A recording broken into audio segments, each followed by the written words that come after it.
Farm house को दिखाया जाता है जहाँ पर रात का टाइम था। तभी एक चमकती हुई रोशनी उस फार्म हाउस से गुजरती हुई दिखाई देती है। ये चमकती हुई रोशनी कुछ और नहीं बल्कि एक मैजिकल क्रिएचर था। सुबह होने के बाद फार्म का ओनर यह देखकर हैरान और परेशान हो जाता है कि उसकी फार्म को किसी ने बर्बाद करके चला जा चुका था। उस ओनर को बहुत ही ज्यादा गुस्सा आ जाता है क्योंकि यह सब पिछले रात उसी रोशनी के वजह से हुआ था। अब फार्म का ओनर अपने तीनों बेटे को बुलाकर कहने लगा कि अब तुम तीनों को इस फार्म का पहरेदारी करनी होगी। वहीं पर हम ओनर के सबसे छोटे बेटे जॉन को देखते हैं। जॉन को सभी निकम्मा समझते थे। उसके दोनों बड़े भाई भी उसका फायदा उठाते थे। जॉन के दोनों भाई उसे अकेले ही यहाँ पर रहकर पहरेदारी करने के लिए कहते हैं। जॉन भी इस काम के लिए मान गया और अकेले ही पहरेदारी करने के लिए तैयार हो जाता है। अब जब जॉन फार्म पर बैठा हुआ था तो अचानक उसे कुछ आवाज सुनाई देती है। जब वो अपने पीछे मुड़कर जैसे ही देखा तो उसके पीछे बहुत बड़ा सा व्हाइट कलर का घोड़ा खड़ा हुआ था। जॉन को अपने आंखों पर यकीन ही नहीं हो रहा था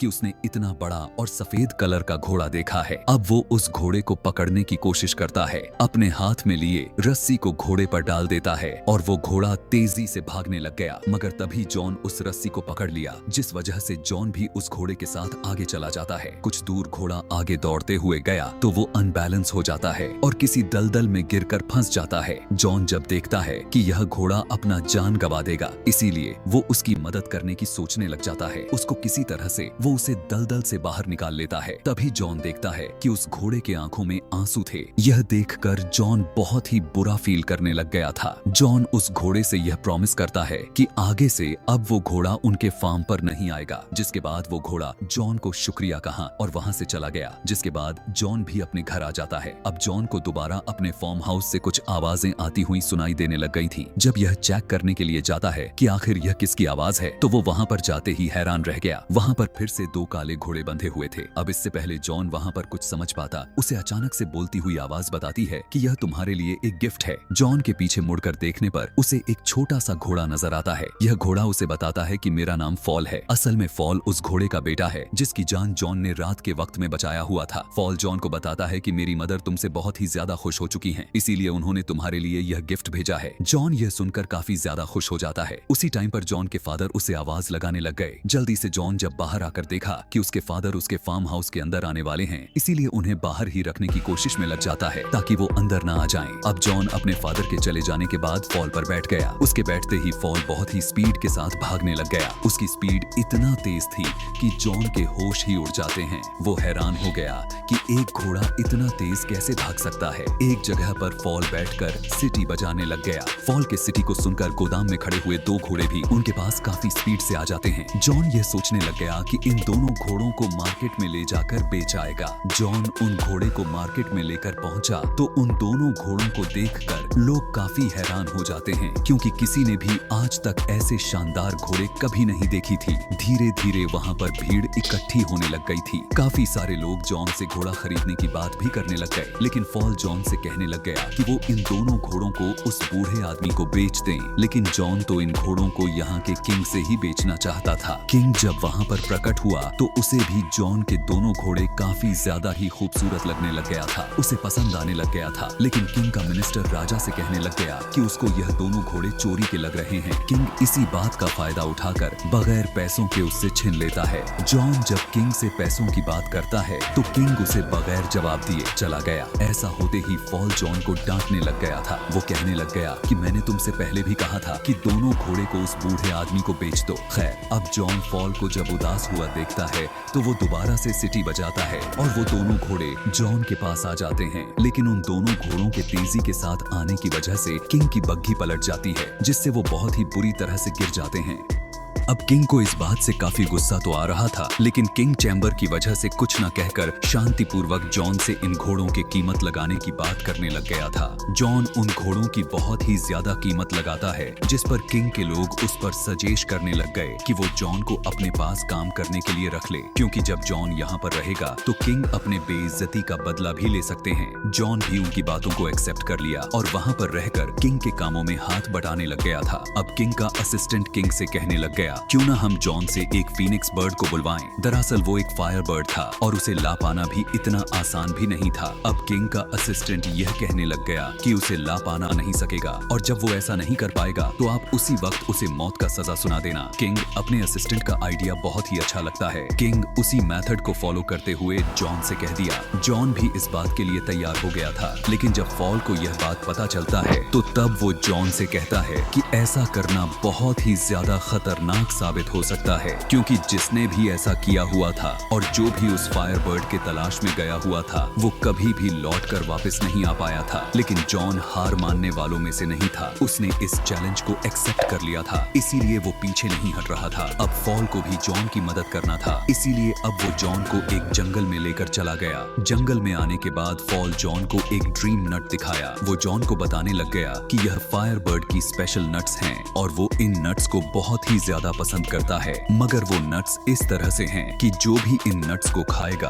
वो गहरी नींद में सो जाएगा, जिसके बाद हम उसे आसानी से पकड़ लेंगे। जॉन को जब यह बात पता चलता है तो वो दोनों उसी जगह पर पहुंच जाते हैं जहां पर फायर बर्ड रहा करता था। फॉल उसे यह भी बताने लग गया कि फायर बर्ड दरअसल जमीन के नीचे रहता है। अब उस जगह पर कुछ नट्स को फेंक देते हैं और उस फायर बर्ड के बाहर आकर वेट करने लग गए। अब जैसे ही वो फायर बर्ड के नाक तक नट की खुशबू गया तो वो जमीन से बाहर निकल आ जाता है। अब वो फायर बर्ड काफी मजे के साथ उन नट्स को खा लिया, जिसके बाद वो बेहोशी हालात में चला जाता है। यह देखकर जैसे ही जॉन उस फायर बर्ड को पकड़ने के लिए जाता है तो दोबारा से जिंदा हो गया। ऐसा होते ही वो फायर बर्ड जॉन के पीछे पड़ गया था। वो उन्हें पकड़ने के लिए जॉन और फॉल का पीछा करने लग गया, जिसकी वजह से पूरे आइलैंड पर आग लग जाती है। उस फायर बर्ड ने तो जॉन और फॉल को पकड़ लिया था, लेकिन जॉन अपने पास आखिरी नट पड़ा हुआ उसके तरफ फेंक कर दे देता है। जैसे ही वो फायर बर्ड उस नट को खाता है तो फिर से बेहोश हो गया। लेकिन अगले मॉर्निंग में जब उसे होश आया तो उसे पता चला कि उन लोगों ने उसे चेन से बांधा हुआ था। जब जॉन उस फायर बर्ड की तरफ देखने लग गया तो यह देखकर हैरान रह गया कि उसकी आंखों से आंसू निकल रहे हैं।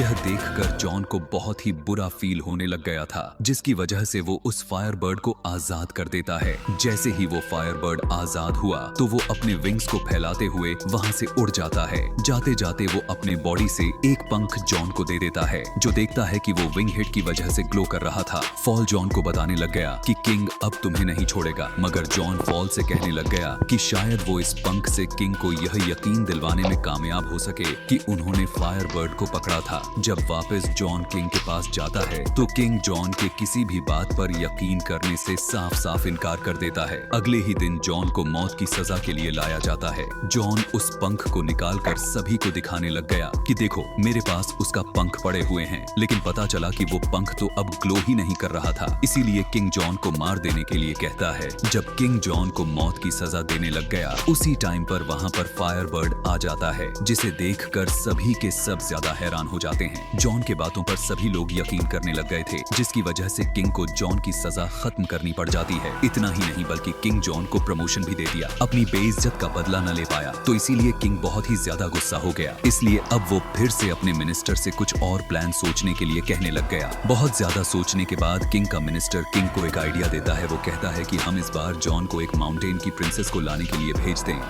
वो कहने लग गया कि पहले तो जॉन इस काम पर कामयाबी हासिल नहीं कर पाएगा। अगर वो ऐसा कर लेता भी है तो इसमें आपका ही तो फायदा है। आप उस प्रिंसेस से शादी कर लेना, दोनों ही तरफ आपका ही फायदा दिख रहा है। किंग को यह आइडिया काफी ज्यादा पसंद आता है, इसीलिए वो जॉन को इस मिशन पर भेज देता है। अब जॉन भी किंग के बातों को एक्सेप्ट करते हुए उस सार माउंटेन पर पहुंच चुका था जहां पर वो प्रिंसेस रहा करती थी। जॉन और फॉल दोनों देख पाते हैं कि सार माउंटेन का रास्ता एक बहुत ही मोटी बर्फ से बना हुआ था, जिसे तोड़ पाना बहुत ही ज्यादा मुश्किल था। तभी अचानक से वहाँ पर फायर बर्ड का एक पंख उड़कर आता है और उस बर्फ की दीवार में लग जाता है, जिसकी वजह से वो दीवार जोर से टूटकर बिखर गया और वहाँ पर काफी सारे पानी का सैलाब आ जाता है। उसी पानी में फॉल बहकर नीचे गिर गया था, जो इतने ऊपर माउंटेन से गिरते गिरते एक स्नोबॉल में कन्वर्ट हो चुका था। गेट के जरिए जब जॉन कैसल के अंदर प्रवेश किया तो उसे वहाँ पर बहुत सारी लड़कियां दिखाई देने लग गई थी, जो दरअसल सभी लड़कियां सो रही थी। इतने सारे लड़कियों में से असल वाली प्रिंसेस कौन थी, यह पता लगा पाना जॉन के लिए मुश्किलें बढ़ती ही जा रही थी। लेकिन फायरबर्ड के वही पंख आकर लड़की के ऊपर गिर जाता है, जिससे जॉन यह बात समझ जाता है कि वही लड़की असली प्रिंसेस है।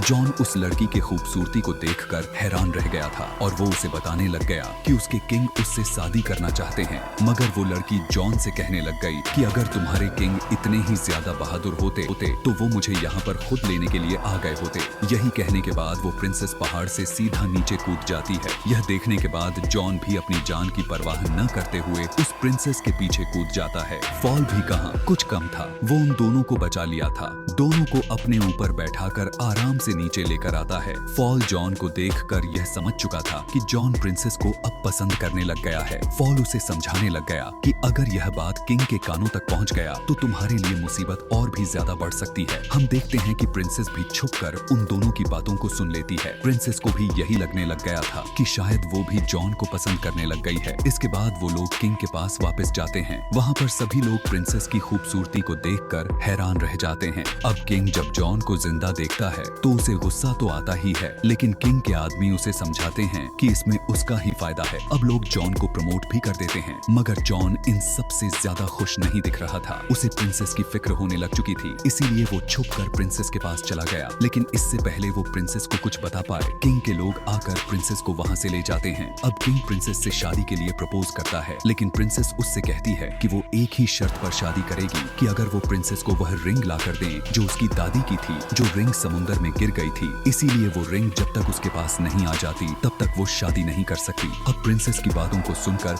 किंग हैरान परेशान हो जाता है, मगर तभी वहाँ पर जॉन आ गया। जॉन को जब किंग देखता है तो इस काम को करने के लिए जॉन से कह देता है। किंग को लगता है कि इस काम को भी जॉन पहले सभी कामों की तरह कर देगा। जॉन फॉल से उस रिंग के बारे में बात तो करता है, लेकिन फॉल उसे बताने लगा कि उस रिंग के बारे में उसके पास कोई भी नॉलेज नहीं है। मगर फॉल इस बारे में अपने मदर से बात करता है। वो उसे बताती है कि वो रिंग एक बहुत ही बड़े व्हेल के पेट में मौजूद है, जो वो बड़ा सा व्हेल समुंदर के बीच एक आइलैंड के पास मिलेगी। इसीलिए जॉन फॉल के साथ चला गया। आसमान में उड़ते हुए कुछ बर्ड्स के टकराने से जॉन नीचे गिर जाता है, जबकि जॉन ऊपर से सीधा पानी में यानी समुद्र में गिरा हुआ था। इसीलिए वो व्हेल तक पहुंच गया था कि तभी जॉन पानी के नीचे काफी बड़ी बड़ी सी चेन्स को देख पाता है और उन जंजीरों से बंधी हुई एक बहुत ही बड़ी व्हेल को देख लिया था। जब जॉन पानी से निकलकर बाहर आया तो फॉल उसे बताया कि यह पूरा आइलैंड ही असल में एक बड़ी सी व्हेल है, जिसके बारे में फॉल के मदर ने उसे बताया हुआ था। जॉन व्हेल से पूछने लग गया कि आखिर उसके साथ ऐसा किसने किया था। व्हेल जॉन को बताने लग गई कि गलती से वो एक दिन बड़े से शिप को निगल लिया था, इसीलिए वहाँ के बाकी सेलर्स ने उस यहाँ पर बड़े बड़े जंजीरों में जकड़कर बांध दिया। लेकिन अब ये व्हेल अपनी गलती को सुधारना चाहती है, यह कहकर व्हेल रोने लग गई थी। यह देखकर जॉन को उस व्हेल के लिए बहुत ही ज्यादा बुरा फील होता है। अब जॉन को एक आइडिया आता है। वह यह सोचने लग गया कि इस व्हेल को छींक दिलवा दें तो वो इसके अंदर से शिप्स को निकाल सकता है। यही सब सोचते हुए अपने प्लान के अकॉर्डिंग दोनों उड़ते हुए उस व्हेल के नाक में घुस जाते हैं और उसके नाक को टिकल करने लग जाते हैं।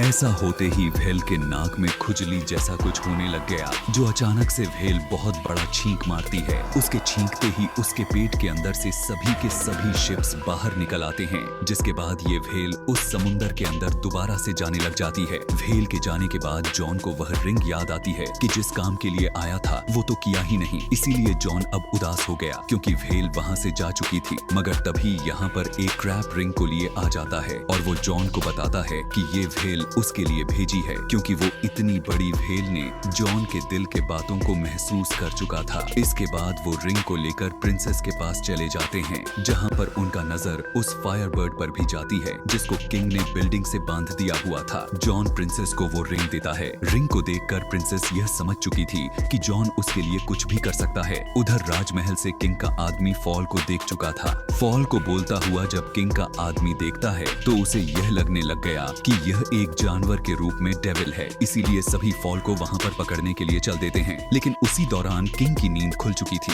वो जब फॉल को प्रिंसेस के विंडो पर देखता है तो वो फौरन से गन के जरिए फॉल पर शूट कर देता है और जॉन चाहकर भी फॉल को बचा नहीं पाता। उसके बाद किंग पूरी तरह से ऐलान कर देने लग गया कि जॉन ने प्रिंसेस को किडनैप करने के जुर्म में नौकरी से निकाला जा रहा है, यहाँ तक कि उसे अब पूरी तरह से मौत की सजा सुना भी दिया जाता है। तभी प्रिंसेस फॉल से मिलकर उसे बताते हुए कहने लग गई कि उसी के आइडिया के वजह से ही जॉन और भी ज्यादा मुसीबत में फंस चुका है। यहाँ पर वो फॉल को बताती है कि उस किंग को शादी से बचने के लिए 3 अलग-अलग पॉट्स के बारे में कुछ कह चुकी है, जहाँ पर पहले वाले पॉट में उबलता हुआ पानी, दूसरे में बर्फ का पानी और तीसरे वाले पॉट में उबलता हुआ दूध होगा। उसने किंग को बताया कि ऐसा करने से वो दोबारा से जवान हो जाएंगे, लेकिन किंग ठहरा होशियार, इसीलिए उसे यहाँ पर कुछ ठीक नहीं लग रहा था। जिस पर किंग का मिनिस्टर उसे बताता है कि पहले वो इन सब चीजों को जॉन पर आजमा कर देखें। इसीलिए यहाँ पर प्रिंसेस फॉल को उस कार्यक्रम से बचने के लिए तरीका बताती है। अगर वो पहले वाले पॉट में उसके दादी की रिंग और दूसरे वाले में उस फायरबर्ड का विंग और तीसरे में लाइफ और डेथ फ्लावर डाल देते हैं तो जॉन की लाइफ बच सकती है। फॉल प्रिंसेस से उन फ्लावर्स के बारे में जब पूछा तो प्रिंसेस उसे बताती है कि वो फ्लावर्स उसे दुनिया के आखिरी कोने में मिलेंगे। यह बात सुनकर फॉल कहा कि इन सब में तो बहुत ही ज्यादा वक्त लग जाएगा, लेकिन प्रिंसेस उससे कहती है कि तुम्हारे भागने की स्पीड से इस काम को जल्दी से किया जा सकता है। अब फॉल इंजर्ड होने के बावजूद भी उस फ्लावर्स को लेने के लिए निकल पड़ा। हम देखते हैं कि अगली सुबह उन तीनों पॉट्स को भी तैयार कर दिया गया था। यहाँ पर किंग ये सोचता है कि यही सही वक्त है सबको यह बताने और उन्हें यकीन दिलाने का कि उनका राजा कितना रहम दिल इंसान है। वो सबको यह बताता है कि यह प्रोसेस असल में जॉन को दिया हुआ दूसरा मौका है, क्योंकि वो अगर इन सब में कामयाब हो गया तो वो जॉन को आजाद कर देंगे। इसके बाद वो जॉन को उस पॉट में धकेल देता है। चुपके से प्रिंसेस भी अपने रिंग को उस पॉट में डाल देती है और उस रिंग के डालते ही जॉन बिल्कुल सुरक्षित तरीके से पहले वाले पॉट से निकलकर दूसरे वाले पॉट में गिर जाता है। यह सब देखकर वो फायरबर्ड चिल्लाने लग गया था। उस फायरबर्ड के चिल्लाने की आवाज कैद हुए उसके पंख तक पहुंच चुकी थी और वो वहां से निकलकर फौरन से दूसरे वाले पॉट में गिर जाता है, जिसके बाद जॉन उस पॉट से भी निकलकर तीसरे और फाइनल वाले पॉट में आ गिरा। प्रिंसेस भी फॉल के आने का इंतजार करे ही जा रही थी। दूसरी तरफ हम देख पाते हैं कि फॉल काफी स्पीड के साथ उस फ्लावर तक पहुंच गया था, लेकिन उस फूल को तोड़ने से पहले फॉल को यह मालूम हुआ कि इस फ्लावर को जो भी तोड़ता है उसकी मौत निश्चित है। लेकिन इस बात का परवाह किए बिना ही वो उस फूल को तोड़ लेता है। राजमहल के अंदर सभी लोगों को बस यही लग रहा था कि जॉन मर चुका है और सभी लोग उदास होकर वहां से जाने लगते हैं, मगर तभी वहां पर फॉल आ गया जो कि उस फ्लावर को जॉन वाले पॉट में गिरा देता है। कुछ टाइम गुजरते ही जॉन उस पॉट से एक प्रिंस की तरह बाहर निकलने लग गया था। यह देखते ही किंग पहले वाले पॉट में जंप लगा दिया, लेकिन वो दोबारा से जवान होने की बजाय वो एक बबल में कैद होकर उड़ने लग जाता है। सभी लोग उसे इस तरह से देखकर बहुत ही ज्यादा खुश होते हैं और सभी लोग मिलकर अपना नया किंग जॉन को ही बना लेते हैं। इसके बाद जॉन और प्रिंसेस फॉल को ढूंढने के लिए जाते हैं। फॉल को यह लग रहा था कि अब वो मरने के करीब पहुंच चुका है, मगर प्रिंसेस फॉल से कहने लग गई कि वो फ्लावर्स तो बस उसका टेस्ट ले रहा था कि आखिर वो किसी के लिए जान दे भी सकता है कि नहीं। इस कहानी के लास्ट सीन में हम जॉन और प्रिंसेस के शादी को देख पाते हैं और इसी के साथ यह कहानी भी यहीं पर खत्म हो जाती है। ऐसे ही और भी मजेदार मूवी एक्सप्लेनेशन वीडियोस देखने के लिए कमेंट में नेक्स्ट लिखना ना भूलें। Thanks for watching. ऐसी ही मजेदार कहानियों के लिए हमारे चैनल 157 मूवीज को फॉलो करें।